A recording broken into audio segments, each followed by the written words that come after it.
Bonsoir à tous. Imaginez une carotte bio. Elle a pris son temps pour pousser, elle a été récoltée, puis transportée jusqu'à nous pour que nous puissions nous en régaler. Mais cette carotte a un rêve, celui d'être une carotte encore plus écologique. Elle rêve que son transport soit encore moins polluant. Ce soir, je vais vous expliquer comment je peux réaliser son rêve au travers de ma thèse. Vous avez tous sûrement déjà entendu parler d'émissions de CO2 responsables du réchauffement climatique. C'est ce que l'on appelle dans le langage scientifique des impacts environnementaux. Donc pour rendre le transport de cette carotte bio plus vert, je suis partie du constat que pour déterminer des améliorations possibles, il fallait connaître, analyser les sources d'impact environnemental. J'ai donc mis en place des indicateurs. Ainsi, pour réduire les pollutions lors de la phase d'usage du système de réfrigération, je vais par exemple me servir d'indicateurs pour savoir si le chauffeur routier laisse le système de réfrigération allumé lorsqu'il charge des carottes, ou encore quelle température il sélectionne pour assurer leur bonne conservation. Cela me permettra de comprendre où et comment les performances environnementales sont réduites.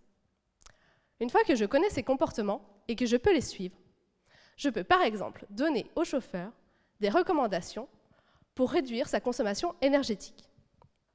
Ici, je fais en sorte de sensibiliser l'utilisateur, le chauffeur, à son comportement et aux conséquences que cela peut avoir sur l'environnement, ce qui, accessoirement, peut s'appliquer à chacun d'entre nous. Je le persuade d'adopter de manière consciente un comportement durable. On parle d'éco-utilisation. Mais le chauffeur n'est pas le seul acteur à pouvoir agir pour rendre le transport de cette carotte bio plus vert. En fait, le fabricant du système de réfrigération a également un rôle important à jouer. Il peut se servir d'autres indicateurs pour faire des choix de conception plus durables, par exemple sélectionner des matériaux recyclables ou encore des technologies plus économes en énergie. Il peut également se servir de l'analyse des comportements précédents du chauffeur pour rendre son système intelligent en l'obligeant, par exemple, à s'arrêter automatiquement lors des phases de livraison. Ainsi, on provoque de manière consciente un comportement durable. On parle d'éco-conception.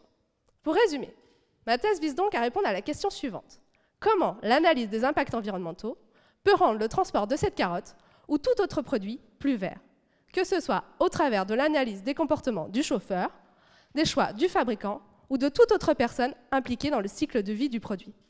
Donc la prochaine fois que vous irez acheter des carottes croquantes, pensez à moi et appréciez-les d'autant plus que j'aurai tout fait pour réaliser leur rêve. Merci. Merci beaucoup Charlotte.